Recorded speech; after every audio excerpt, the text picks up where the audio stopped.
Hello students. बच्चों, हम कक्षा 8वीं के अध्याय फर्स्ट प्रीमियर संख्याएं कर रहे थे। आज हम उसी अध्याय में एक गुणधर्म वितरकता पर चर्चा करेंगे। तो बच्चों, ये गुणधर्म क्या है? इस गुणधर्म का नाम है वितरकता। हम देखेंगे ये प्रीमियर संख्याओं पर कैसे काम करता है। बहुत आसान गुणधर्म है बच्चों, आपको बस एक दो छोटी सी चीज़ें हैं जिनको ध्यान में रखना होगा, और आपके सिलेबस के हिसाब से ये गुणधर्म जो है थोड़ा इम्पोर्टेंट भी है। तो बच्चों देखो क्या है, बस आप ध्यान से समझिएगा। बहुत आसान चीज़, आपको इसी वीडियो में याद हो जाएगा कि ये फॉर्मूला क्या है। तो हम प्रीमियर संख्याओं पर देखना है, तो हम प्रीमियर संख्याएं मान लेते हैं। हम मान लेते हैं कि ए बी सी हमारे पास तीन क्या है, कोई प्रीमियर संख्याएं हैं। तो बच्चों, हम योग और घटा पर बात करेंगे। गुण और भाग पर हम इस पे गुण और भाग पर ये गुणधर्म हम नहीं देखेंगे कि कैसे काम करता है, क्योंकि वो आपके सिलेबस में अभी नहीं है।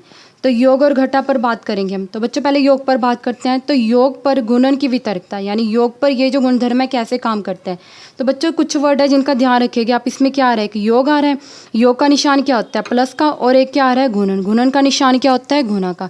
तो बच्चों दो चीज़ें आ रही हैं यहाँ, एक योग और गुना। योग का निशान प्लस का और गुना का निशान, गुणन का निशान मतलब गुणन मीन गुना, और गुना का निशान क्या होता है, ऐसे काटी से। तो फॉर्मूला देखते हैं। तो बच्चों फॉर्मूले में यही दो निशान यूज हो रहे होंगे, ये रहा आपका गुना और ये रहा आपका प्लस। तो फॉर्मूला कहता है बच्चों ए गुना बी प्लस सी बराबर होगा ए गुना बी प्लस ए गुना सी। इसको कैसे याद करेंगे बच्चों? ये फॉर्मूला क्या कहना चाहता है? ये फॉर्मूला कहना चाहता है कि आपके पास अगर तीन प्रीमियर संख्याएं हैं तो आप किन्हीं दो प्रीमियर संख्याओं को जोड़ें, फिर गुना करें। पहले जोड़ करें फिर गुना करें, जब पहले गुना करें फिर जोड़ करें, दोनों ही स्थिति में आपको जो उत्तर मिलेगा वो क्या मिलेगा, आपको बराबर मिलेगा। क्या कहता है ये फॉर्मूला? ये सूत्र कहता है कि आप किन्हीं तीन प्रीमियर संख्याएं यदि आपको इस फॉर्म में दी गई हैं तो आप उन प्रीमियर संख्याओं को पहले जोड़ें, फिर गुना करें, जब पहले गुना करें फिर जोड़ें, तो आपको दोनों स्थितियों में उत्तर जो मिलेगा वो बराबर मिलेगा। बच्चों इसका फ़ायदा हमें बहुत ज़्यादा होता है। अभी आप फॉर्मूला देखकर सोचेंगे कि ये क्या चीज़ है, लेकिन एग्जाम्पल में बहुत बड़ी बड़ी कैलकुलेशन होती है जो हमें पता नहीं चलता कैसे दी गई। हम इस फॉर्मूले से ऐसे दी हो बड़ी स्थिति में, तुम उसको छोटी स्थिति में बदल कर आसानी से कर सकते हैं। तो ऐसे बच्चों घटा में ये फॉर्मूला क्या कहता है, घटा पर गुणन की वितरकता क्या कहती है। तो बच्चों घटा का निशान कैसा होता है, घटा और व्यवकलन दोनों एक ही चीज़ होती हैं। तो घटा का निशान होता है ऐसे एक माइनस का, और गुना की जगह गुना। तो फॉर्मूले में बच्चों यही दो निशान चेंज होंगे। ऊपर वाला फॉर्मूला बिल्कुल सेम है, यहाँ गुना है वहाँ तो गुना ही रहेगा, लेकिन ऊपर वाले फॉर्मूले में यहाँ योग का निशान था, वहाँ आपका क्या निशान आ जाएगा, घटा का। यहाँ प्लस था, यहाँ माइनस आ गई, यहाँ प्लस था, यहाँ क्या आ गया, माइनस। ये फॉर्मूला कहता है, ये सूत्र कहता है बच्चों कि आप किन्हीं दो संख्याओं को पहले घटाएं, फिर गुना करें, या फिर गुना करें और फिर बाद में घटाएं, तो स्थिति में भी आपको जो उत्तर मिलेगा वो क्या मिलेगा, बराबर मिलेगा।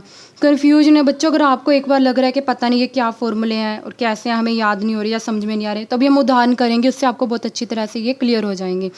तो बच्चे एक नोट और है, ये मैं आपको बाद में कराती हूँ, पहले आपको ये चीज़ बताती हूँ कि ये फॉर्मूला कैसे काम करता है। तो ये फॉर्मूला कैसे काम करता है बच्चों, जैसे हमने हमें क्या कहा, हम योग पर देखते हैं पहले, योग पर गुणन की वितरकता।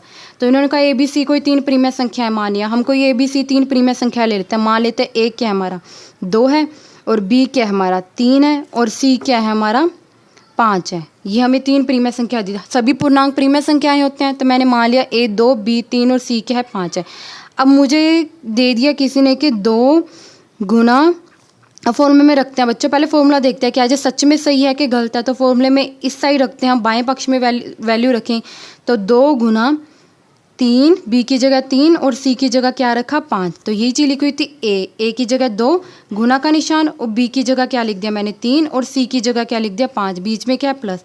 तो बच्चों 2 ऐसे ही पड़ा है, गुना ऐसे ही पड़ा है, पहले ब्रैकेट सोल्व करेंगे तो 5 और 3 कितना हो गया 8, और 2 और 8 की गुना की कितना आ रहा है हमारा 16। तो यहाँ से तो 16 आ रहा है। अब हम ये वाली साइड सोल्व करके देखते हैं। ये फॉर्मूला कह रहा है कि ये दोनों चीज़ें बराबर होती हैं, लेकिन हमें तो देखना है कि सच में बराबर होती हैं कि नहीं होती, तो वो चीज़ एग्जाम्पल से देख रहे हैं। तो यहाँ से 16 आता है, हम ये वाला पक्ष सोल्व करते हैं, हमारा जो दायां पक्ष है। तो उसमें क्या दिया गया वैल्यू, दाएं पक्ष में मान रखने पर क्या आएगा बच्चों, ए कितना दिया, ब्रैकेट शुरू, ए की जगह 2 रखा, गुना ऐसी, और बी की जगह क्या रखा 3 रखा। ये चीज़, ये हमने एक पक्ष सोल्व कर लिया। अब हम दूसरा देख रहे हैं, फिर बीच में प्लस का निशान है, प्लस का लगाया, फिर ए की जगह क्या रखा हमने 2 गुना ऐसे, और सी की जगह क्या रखा 5। अब बच्चों ब्रैकेट पहले सोल्व करते हैं, तो ब्रैकेट में गुना का निशान है, 2 की 3 से गुना की 6, प्लस ऐसे ही आ गया, 2 की 5 से गुना की 10, ऐसे ही आ गया। अब 6 और 10 को जोड़ेंगे तो आंसर क्या आ जाएगा 16। यहाँ से आपको वैल्यू क्या मिल रही है इस पक्ष में 16, और यहाँ से क्या मिल रही है 16। अब 16 और 16 तो आपस में बराबर है, ये बराबर है, तो इनके बराबर वाली जो वैल्यू पड़ी है वो भी आपस में क्या होंगी, बराबर। तो मैं कह सकती हूँ कि 2 गुना 3 प्लस 5 करें, या फिर हम 2 गुना 3 प्लस 2 गुना 5 करें, फिर जोड़ें। हर केस में हमारा आंसर क्या आएगा, बराबर आएगा। तो बच्चों ये फॉर्मूला यही चीज़ कहता है हमें कि किन्हीं दो संख्याओं को पहले क्या करें, आप जोड़ें फिर गुना करें जो आंसर मिल रहा है, या फिर किन्हीं संख्याओं को पहले गुना करें बाद में जोड़ें। तो हर स्थिति में आपको जो आंसर मिलेगा वो क्या मिलेगा, आपको बराबर मिलेगा। इसी तरह बच्चों ये माइनस में भी यही चीज़ कहता है। बाई चांस ये वैल्यू लेके करते हैं, घटा में क्या ए मान लेते हैं 2 है, बी मान लेते हैं 3 है, और सी 3 है, और सी मान लेते हैं 5 है। अब घटा का फॉर्मूला क्या, घटा वाले फॉर्मूले में मान रखते हैं, पहले हम हमारा वही दाएं पक्ष में मान रखते हैं, बाएं पक्ष में मान रखते हैं बच्चों। तो ए गुना बी माइनस सी दिया गया है, ए कितना है 2, गुना का निशान, बी की जगह हमने क्या रखा 3, बीच में माइनस, और सी की जगह कितना है 5। तो बच्चों 2 ऐसे ही, गुना ऐसे ही, और 3 में से 5, बड़े में से छोटा माइनस होता है हमेशा, 5 में से 3 गया 2, लेकिन बड़ी रकम के आगे किसका निशान है, माइनस का, तो हमने यहाँ क्या लगा दिया, माइनस। तो बच्चों ये हम ब्रैकेट जो माइनस आती है वो इसलिए यहाँ हमने ब्रैकेट नहीं लगाई थी जब गुना करके 8 आ गया था, क्योंकि वहाँ पे कोई निशान नहीं होता, और यहाँ पे निशान है माइनस का, और 2 निशान एक साथ आएंगे तो हमें समझ में नहीं आएगा। इसलिए जब भी कोई भी कैलकुलेशन करते समय, कोई भी गणना करते समय अगर आपको कहीं किसी संख्या के आगे माइनस का निशान आता है तो एक बार उसको ब्रैकेट में रख लीजिएगा, ताकि आपको कन्फ्यूजन हो कि आपने गुना करनी है कि माइनस करनी है। अब आपको यहाँ पता चल रहा है आपने गुना करनी है। तो बच्चों अब 2 की 2 से गुना की कितना आ गया हमारा 4, लेकिन एक टर्म के आगे किसका निशान था, माइनस का, तो क्या आएगा 4 की जगह हमारा -4। तो ये वाले पक्ष से तो हमें वैल्यू -4 मिलेगा। अब हम ये वाला पक्ष देखते हैं, तो इस पक्ष में मान रखते हैं बच्चों a गुना b है, ब्रैकेट शुरू, तो a 2 है गुना 3, बीच में क्या निशान है माइनस का, फिर ब्रैकेट शुरू, a की जगह क्या रखना है 2 गुना, और c की जगह क्या रखना है हमने 5। तो बच्चों 2 की 3 से गुना की 6, बीच में माइनस ऐसे, और 2 की 5 से गुना की 10, वही बड़ी में से छोटा माइनस करेंगे 4, लेकिन निशान बड़ी रकम के आगे किसका है, माइनस का, तो आंसर क्या आ जाएगा -4। यहाँ से -4, यहाँ से -4, तो दोनों पक्षों से हमें उत्तर क्या मिल रहा है, सेम वैल्यू मिल रही है, सेम मान मिल रहा है, तो हम कहेंगे दोनों पक्ष आपस में क्या है, बराबर है। तो मैं कह सकती हूँ कि 2 गुना 3 -5 बराबर है 2 गुना 3 माइनस 2 गुना 5 के।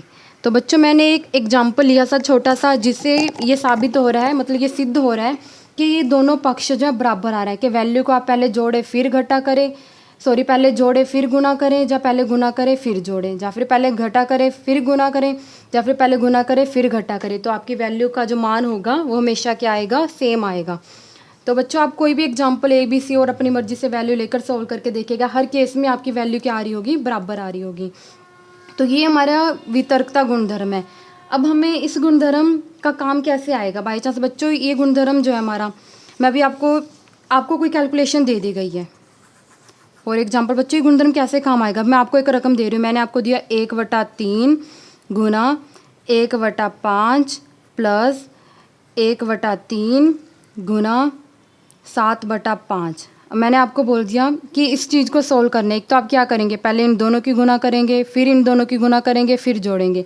अब आप फॉर्मूले से क्या कर सकते हैं, आपको पता है a Guna b plus b Guna c, यानी a Guna b plus b Guna c। पहले मैं इसको ऐसे ब्रैकेट लगा के लिख सकती हूँ, a Guna b plus b Guna c।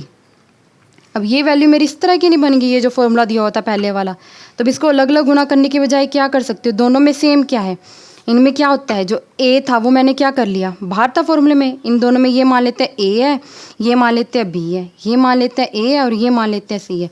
तो फॉर्मूले में a क्या आ जाएगा हमारा, बाहर आ जाएगा, और अंदर क्या रह जाता है हमारा b प्लस c, 1/5 प्लस 7/5, ये रह जाता है ना बच्चों। ये देखो फॉर्मूला क्या कहता है, अगर आपको कोई ऐसे बड़ी सारी चीज़ दे रखी हो, ऐसे बड़ी सारी कैलकुलेशन दे रखी, कहीं पहले मैं इनकी गुना करती, फिर मैं इनकी गुना करती, फिर प्लस करती, लेकिन अगर मुझे ये फॉर्मूला याद है, बाई चांस यहाँ पे 3-4 चीज़ें और दे रखी होती, फिर तो और कन्फ्यूजन हो जाता। लेकिन ये फॉर्मूला याद है तो मैं इतनी बड़ी रकम कितनी छोटी रकम में क्या कर सकती हूँ, चेंज कर सकती हूँ। मैंने क्या किया, मैंने यहाँ ब्रैकेट लगाई, फिर मैंने देखा कि ये तो मेरे उस वितरकता के योग पर गुणन की वितरकता वाले फॉर्मूले से उत्तर से क्या कर रहा है, मैच हो रहा है। तो मैंने क्या किया, इसको जो इतनी बड़ी रकम थी उसको एक छोटी सी रकम बना लिया। मैंने सोच लिया कि मान लेते हैं ये ए है, ये बी है, ये ए है, ये सी है। तो फॉर्मूला क्या कहता था कि जो ए है उसको बाहर निकालो गुना लगा के, और 1/5 और 7/5 में क्या निशान लगाना है, प्लस का। तो बच्चों देखो अब कितना ईजी होगा, हमें सिर्फ इतना सा पार्ट सोल्व करना है। पहले हम इतना बड़ा पार्ट सोल्व करते, अब इतना सा पार्ट सोल्व करना है। ये आप कैसे सोल्व करोगे, ये 1/3 और गुना तो ऐसे रहेगा, इन दोनों को प्लस करें तो 5 नीचे, 1 + 7 क्या आ गया आपका 8/5। अब ऊपर वाले के ऊपर वाले से गुना की 8, नीचे वाले के नीचे वाले से गुना की 3 की 5 से की 15। ये क्या आ गया आपका बच्चों, आंसर आ गया। तो कहीं हम पहले इसकी इससे गुना करते, ये करते तो कैसे करते बच्चों, कहीं तो हम पहले 1 की गुना करते 1 से, 3 की गुना करते 5 से 15, फिर 1 की 7 से गुना करते 7, 3 की 5 से गुना करते 15, फिर इन दोनों के एलसीएम लेते 15, फिर 1 + 7, फिर आगे कितना आता 8/15। यहाँ से भी तो आंसर 8/15, यहाँ से भी 8/15। कहीं हम 2 बार एलसीएम मल्टीप्लाई करते फिर एलसीएम लेते हैं। यहाँ हमने हमारा सम क्या हो गया, बहुत आसान हो गया। जो चीज़ सेम थी हमने उसको क्या कर लिया, कॉमन निकाल लिया। तो बच्चों ऐसे ये फॉर्मूला जो हमारे काम आ जाता है, ऐसे माइनस में भी हम कर सकते हैं। यहाँ माइनस का निशान होता तो यहाँ पे माइनस आ जाता है, यहाँ पे हम क्या कर देते, माइनस कर देते। तो माइनस वाला बच्चों आप करके देखिए, ये फॉर्मूला हमारे जो है इस तरह, ये सूत्र इस तरह हमारे काम आ जाते हैं। उम्मीद करती हूँ बच्चों आपको ये समझ में आ गया होगा। एक बार अगर आपको नहीं समझ में, एक बार फिर से इसको समझने की कोशिश कीजिएगा। बहुत आसान है, ज़्यादा मुश्किल है। खुद से एग्जाम्पल लीजिएगा, कोई परिमेय संख्या मानिएगा, फिर उसको करके देखिएगा। 1-2 परिमेय संख्या मानेंगे फिर करेंगे तो आपको अच्छे से ये गुणधर्म समझ में आ जाएगा। फिर आपको ये फॉर्मूला याद करने की जरूरत नहीं पड़ेगी, आपको उस एग्जाम्पल से ही याद हो जाएगा। बच्चों एक चीज़ हो रही है, हमें एक नोट लिखा हुआ है यहाँ पर कि वितर्कता का उपयोग करते हुए हम एक गुणनफल को 2 गुणनफलों के योग अथवा अंतर के रूप में लिख सकते हैं। क्या कहा, हमें क्या दिया गया, यदि ए गुणनफल दिया हो, इसका यूज करके हम उसको 2 गुणनफलों के या तो योग में लिख सकते हैं अथवा या फिर किस में लिख सकते हैं, अंतर के रूप में लिख सकते हैं। कैसे बच्चों, बहुत काम की चीज़ है ये। इससे कैसे कर सकते हैं हम, जैसे बाई चांस मान लो बच्चों, यहीं पे बता रही हूँ मैं आपको। जैसे बच्चों मान लो आपको क्या करना है, 12 की गुना करनी है आपको 14 से। इस चीज़ का बहुत काम की चीज़ है जो फॉर्मूला, जो बच्चों भी तर्कता एक बार समझ में आ जाए तो बहुत बड़ी बड़ी कैलकुलेशन है जो इसकी हेल्प से हम बहुत छोटी सी बना सकते हैं। आपको बता रही हूँ बाई चांस ये एक गुना दी हुई है, हमें फॉर्मूला क्या कह रहा है, नोट क्या कह रहा है कि ए गुणनफल दिया हुआ, आपको ए गुणनफल दिया गया 12 × 14। अब मैं आपको इस गुणनफल को 2 गुणनफलों के योग में बदल के बता रही हूँ कैसे बदलेंगे। तो बच्चों एक तो फॉर्मूला क्या, इसको सोल्व करने का, भैया 12 की क्या करोगे, 14 से गुना करोगे। 12 की 14 से गुना की कितना आ जाएगा बच्चों आपका 168। वही जो आपके फॉर्मूले से करते हो आप, 4 की 2 से करना, फिर ऐसे करके। या फिर और क्या कर सकते हैं बच्चों, हम इस फॉर्मूले के हिसाब से कैसे कर सकते हैं, 12 को तो मैं ऐसे ही लिख सकती हूँ। क्या मैं 14 को लिख सकती हूँ 10 + 4। 14 किसके बराबर होता है मेरा, 10 + 4 क्या होगा 14। तो मैं 14 को लिख दिया 10 + 4। तो बच्चों मेरी 12 को 14 से गुना करने के बजाय मैं क्या करूँगी, 12 की किससे गुना कर लूँगी, 10 से। क्योंकि ये फॉर्मूला नहीं लग जाएगा मेरा, a × b + c किसके बराबर होगा, a × b + a × c। तो मुझे ये चीज़ करनी है, तो मैं इसको क्या कर सकती हूँ, 12 × 10 प्लस, और क्या लिख सकते हैं 12 × 4। किसकी मदद से लिख रही हूँ बच्चों, मैं इस फॉर्मूले की मदद से। मुझे एक गुना दी गई थी ये वाली बच्चों, मुझे अगर सीधी गुना करनी है तो ठीक है, बड़ी बड़ी रकमें दी, जैसे यहाँ 23 × 25 दिया जा सकता है, 150 × 100 दिया, 150 × 135 दिया जा सकता है। तब हम इस मेथड से, इस फॉर्मूले से, वितर्कता गुणधर्म से उस कैलकुलेशन को बहुत आसानी से कर सकते हैं। जैसे बच्चों 12 × 14 दिया गया था, तो मैंने 14 को क्या लिख लिया 10 + 4। अब मेरा ये वाला फॉर्मूला बन गया, मैंने ये फॉर्मूला खोला तो 12 की 10 से गुना तो आप सबको पता है कितनी आ जाएगी 120, और 12 की 4 से गुना भी आप सबको पता है कितनी आ जाएगी 48। तो इन दोनों को जोड़ा तो कितना आंसर आ गया 168। यहाँ आपका बिल्कुल आसानी से आंसर आ गया। वहीं आप नहीं तो गुना करते फिरते जो आप छोटी क्लासों में करते आए हैं, तो ऐसे काम आ जाएगा। इसी तरह बच्चों अगर आपको माइनस में भी दिया हो तो हम ये जो फॉर्मूला है इसको माइनस में भी आसानी से क्या है कर सकते हैं। कैसे बच्चों, जैसे बाई चांस यहाँ पे बता रही हूँ आपको, मैंने एक गुणनफल को 2 गुणनफलों के योग में करके दिखा दिया है। अब आपको अंतर में करके बता रही हूँ। तो अंतर में कैसे बच्चों, जैसे मान लो आपको 21 की गुना करनी है 9 से। एक तो वही आपका पुराना मेथड, अगर आप जो गुना करेंगे तो कितना आ जाएगा 9 × 1 9 और 9 दूनी 18। ये इस फॉर्मूले से तो करें तो बच्चे 21 ऐसे ही पड़ा है। 9 को क्या लिख सकती हूँ मैं 10 - 1। अब मेरा ये वाला फॉर्मूला बन गया a × b - c वाला। इसको मैं कैसे लिख सकती हूँ, a × b, बीच में माइनस का निशान है तो माइनस का a × c। अब ये कितना बन गया, ये गुना करनी बिल्कुल आसान है। 21 की 10 से गुना की 210 और 21 की 1 से गुना की 21। अब इन दोनों को माइनस करेंगे तो वो क्या आ गया 189। तो बच्चों एक तो सीधी गुना करना, अभी आपको लग रहा होगा कि इतना बड़ा हम क्यों करेंगे, किसकी 9 से डायरेक्ट गुना कर लेंगे, लेकिन जब बड़ी बड़ी रकमें दी होंगी तब ये फॉर्मूला अगर आप अप्लाई करोगे तो बहुत छोटा आंसर, मतलब बहुत कम समय में आप ये आंसर निकाल पाएंगे। तो बच्चों एक बार फिर से आप इसको पढ़ के देखिएगा, शायद आपको लग रहा हो पता नहीं ये क्या चीज़ है, ज़्यादा मुश्किल नहीं है, बहुत काम की चीज़ है। आगे आप कॉम्पिटिटिव एग्जामों में भी आपके ये बहुत चीज़ काम आएगी, ये फॉर्मूला वितर्कता का बहुत काम आता है। खुद से प्रीमिय संख्या मानिएगा और फिर इसको सॉल्व करके देखिएगा, आपको बहुत अच्छे से समझ में आ जाएंगी। उम्मीद करती हूँ बच्चों आपको आज की वीडियो अच्छी लगी होगी। अगर आपको आज की वीडियो अच्छी लगी है तो हमारी वीडियो को लाइक कीजिएगा, अपने दोस्तों के साथ शेयर कीजिएगा, हमारे चैनल कॉपी पेन मैथ को सब्सक्राइब कीजिएगा। Thank you friends.